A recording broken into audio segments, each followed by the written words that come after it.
Bismillahirrahmanirrahim. Assalamualaikum warahmatullahi wabarakatuh. Baiklah, di sini saya akan memaparkan tentang pengembangan dan hasil pengolahan nilai hasil belajar. Pengembangan instrumen penilaian hasil belajar yaitu 1. Pembuatan tabel spesifikasi. Tabel spesifikasi adalah tabel yang memuat ruang lingkup materi atau pokok bahasa dan aspek tingkah laku yang akan dievaluasi beserta proporsionalitas, yaitu keseimbangan jumlah soal pada tiap materi dan aspek tingkah lakunya sebagaimana taksonomi Bloom, taksonomi dari Anderson. Ada beberapa cara yang dapat dilakukan dalam menyusun tabel spesifik, yaitu 1.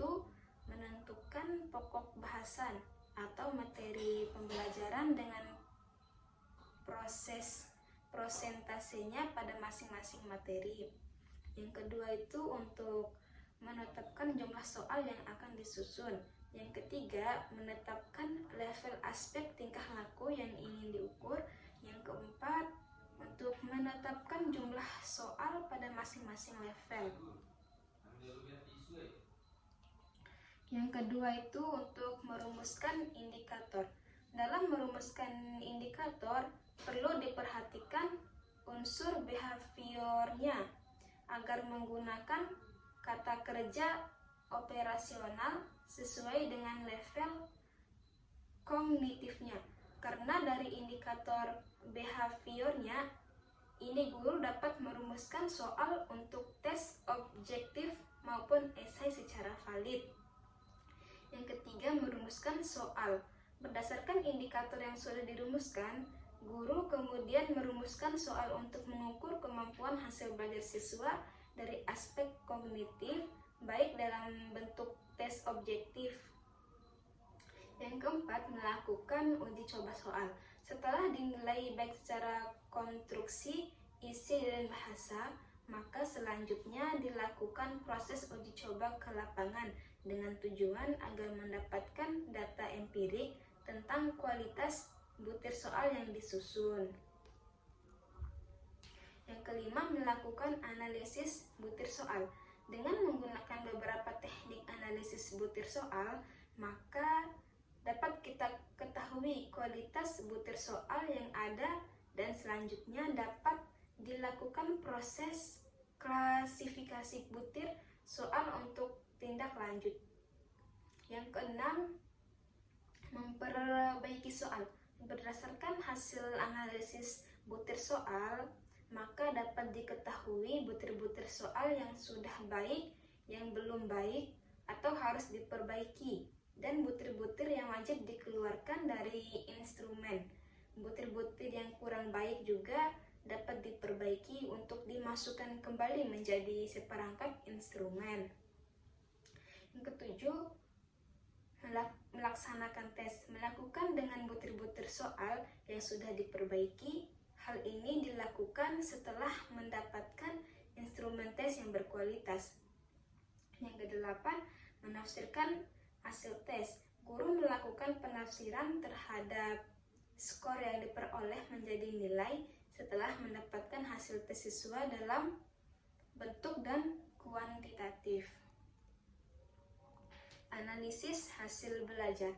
Salah satu cara menganalisis hasil tes belajar adalah dengan menilai tes yang kita buat sendiri, yang dilakukan sebelum atau setelah tes ini diberikan kepada siswa. Ada beberapa teknik analisis juga dapat digunakan untuk menilai tes yang kita buat sendiri, yaitu analisis hasil tes dengan pendekatan statistik. Cara melakukan hal tersebut yaitu ada 5. Yang pertama, analisis tingkat kesukaran. Yang kedua itu analisis daya pembeda soal. Yang ketiga, analisis pola jawaban soal.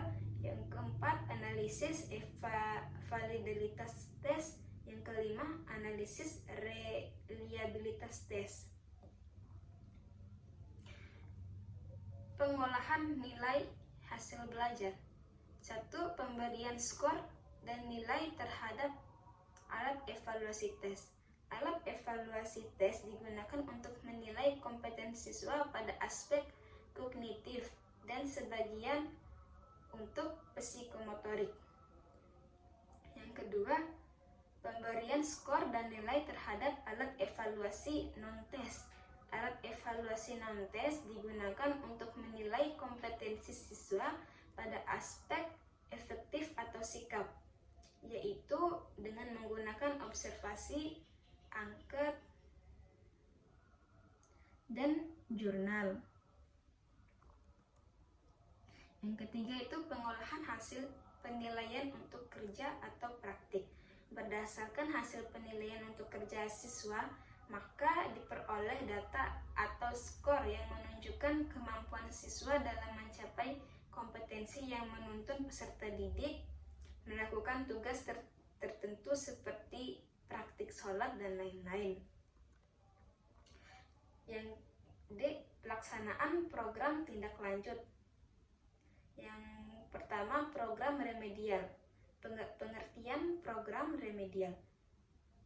Program remedial adalah program tindak lanjut dari kegiatan evaluasi hasil belajar terhadap peserta didik yang menunjukkan kegagalan mencapai KKM dalam bentuk pemberian tindakan pembelajaran perbaikan karena diasumsikan mengalami kesulitan belajar.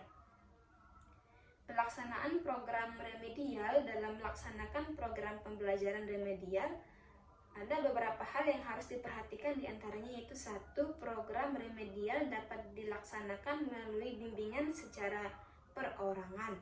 Yang kedua, pemberian bimbingan dapat dilaksanakan secara kelompok bila terdapat beberapa peserta didik mengalami kesulitan yang sama.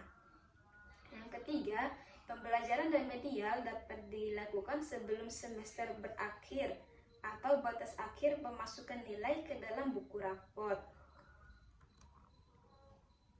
Prinsip-prinsip program remedial. Adapun prinsip-prinsip program remedial yang perlu diperhatikan adalah sebagai berikut, yaitu 1. Adaptif. Yang kedua, interaktif. Yang ketiga, menggunakan berbagai metode pembelajaran dan penilaian. Yang keempat, menggunakan berbagai metode pembelajaran dan metode penilaian yang sesuai dengan karakteristik peserta didik. Yang kelima, pemberian umpan balik secara sesegera mungkin. Yang keenam, berkesinambungan. Langkah-langkah program remedial. Adapun langkah-langkah program remedial adalah sebagai berikut. 1. Menganalisis kebutuhan, yaitu mengidentifikasi kesulitan atau permasalahan pembelajaran dan kebutuhan peserta didik. Yang kedua, melakukan program remedial. Yang ketiga, melaksanakan penilaian untuk mengetahui keberhasilan peserta didik. Yang keempat, menetapkan nilai yang diperoleh peserta didik setelah program remedial. Penunjang keberhasilan pelaksanaan pembelajaran remedial, yaitu 1. Mengenal peserta didik yang mengalami kesulitan belajar dan beberapa indikator yang mengenal kesulitan belajar peserta didik, yaitu 1. Peserta didik belum dapat menguasai materi pelajaran sesuai dengan waktu yang telah ditentukan.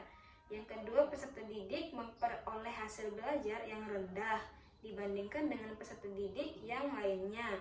Yang ketiga, peserta didik belum mencapai prestasi belajar sesuai dengan kemampuan yang dimiliki. Yang keempat itu, peserta didik belum dapat menunjukkan kepribadian yang baik.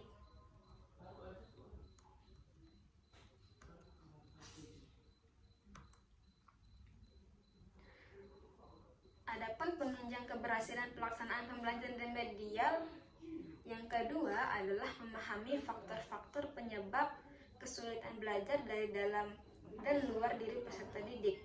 Yang ketiga itu perlu melakukan usaha perbaikan terhadap kesulitan belajar peserta didik dengan 2 cara, yaitu 1. Mencegah kesulitan belajar agar tidak menular kepada peserta didik lainnya. Yang kedua, menyembuhkan peserta didik yang sedang mengalami kesulitan belajar. Dan usaha yang dilakukan untuk penyembuhan kesulitan belajar dapat diidentifikasi dengan instrumen observasi, angket, wawancara.